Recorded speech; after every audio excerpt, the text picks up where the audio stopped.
प्रकार की।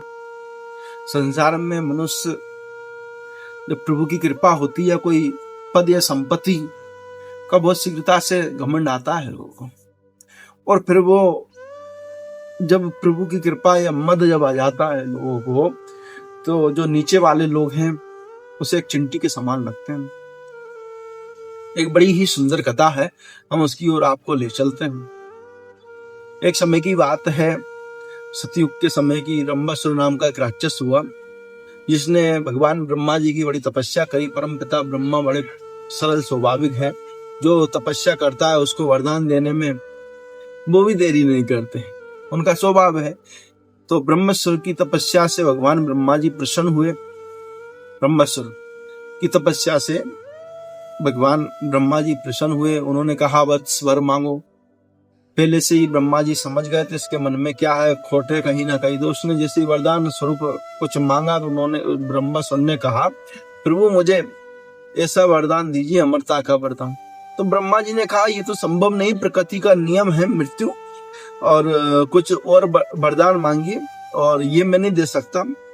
तो रंबासुर ने कहा, प्रभु ऐसा कोई वरदान दीजिए, मैं किसी से ना मरूं, और मेरे लगने मात्र से रक्त से अनेकों मेरे स्वरूप में कोई मेरा स्वरूप पैदा हो जाए।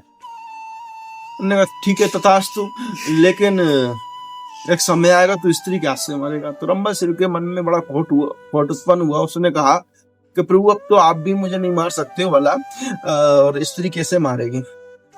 समय बीतता गया, रंबासुर ने आक्रमण करना आरंभ कर दिया पृथ्वी लोक पर। पृथ्वी लोक से लेकर इंद्रलोक तक पहुंच गया। एक दिन इंद्र पर भी चढ़ाई कर दी। तो जैसे ही इंद्र ने प्रयास किया आक्रमण करने का, मारने का, जैसे ही इंद्र ने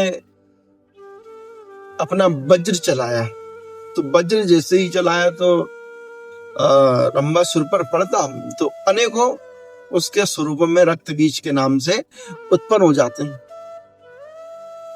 तो अनेकों रक्त बीज, उसकी सेनाएं विकराल होती चली गई। तो भय हुआ सभी देवों को, और जहां जाना चाहिए वहीं पर गए। ब्रह्मा जी की शरण में परम प्रता से कहा कि प्रार्थना की, प्रभु आप तो सब जानते हैं। तो उसने कहा, ब्रह्मा जी ने कहा कि हाँ मुझे पता तो है, मेरी जानकारी में तो है भाई, कोई किसी को मैंने वरदान दिया था, लेकिन अमरता का वरदान नहीं दिया। और मैंने कहा कि कोई स्त्री तुम्हें मारेगी तो तुम साधना, देवी की साधना करो, शक्ति की उपासना करो।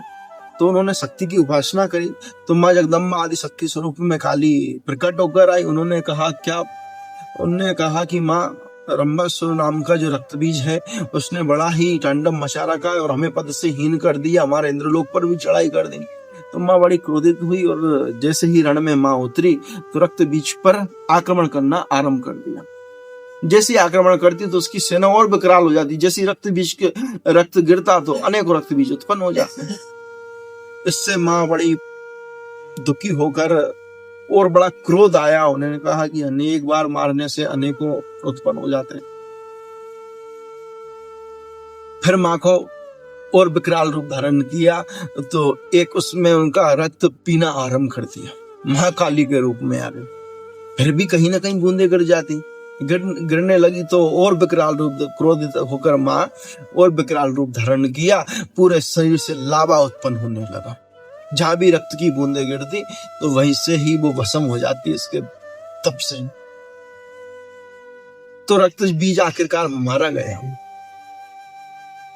इसके बाद में अब जब क्रोध उत्पन्न होता है किसी के भी अंदर, तो क्रोध तो शांत करना बड़ा मुश्किल हो जाता है। एक और आपदा, एक और संकट उत्पन्न हो गए देवों के आगे।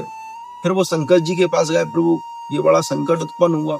ठीक है, रक्त बीज ने तो पृथ्वी का नाश नहीं किया, लेकिन इसके उससे तो प्रकोप से तो पूरा पृथ्वी का विनाश हो रहा है, माँ को शांत करें। शंकर जी बड़े स्वभाव, भोले स्वभाव के हैं। जब जब कोई संकट पृथ्वी पे आता तो शंकर सबसे पहले आ जाते, इनका स्वभाव ही है। तुरंत में सामने आए, प्रभु ने बड़ी कृपा करी, सामने आए तो माँ ने देखा कि ये तो परब्रह्म जगत के स्वामी मेरे चरणों में आ गए। माँ का क्रोध शांत हुआ।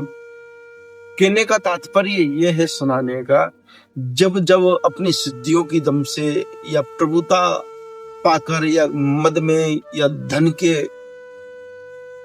उससे जब जब कोई घमंड में आएगा, जब जब अत्याचार करेगा, अनीति करेगा, तो उसका वध निश्चित होना तय है, रक्त बीज की तरह। और स्वभाव शंकर जी जैसा सरल होना, जिसके कंठ में विष रखकर भेंटे हो और पूरी पदवी को बचाना, ऐसा स्वभाव भी होना, इसी से इससे बड़ी कोई श्रेष्ठता नहीं हो सकती। इसलिए प्रभु के शरण में रहे, अपना मद त्याग कर रहे। जय श्री राम, जय गाटवाड़ राम से।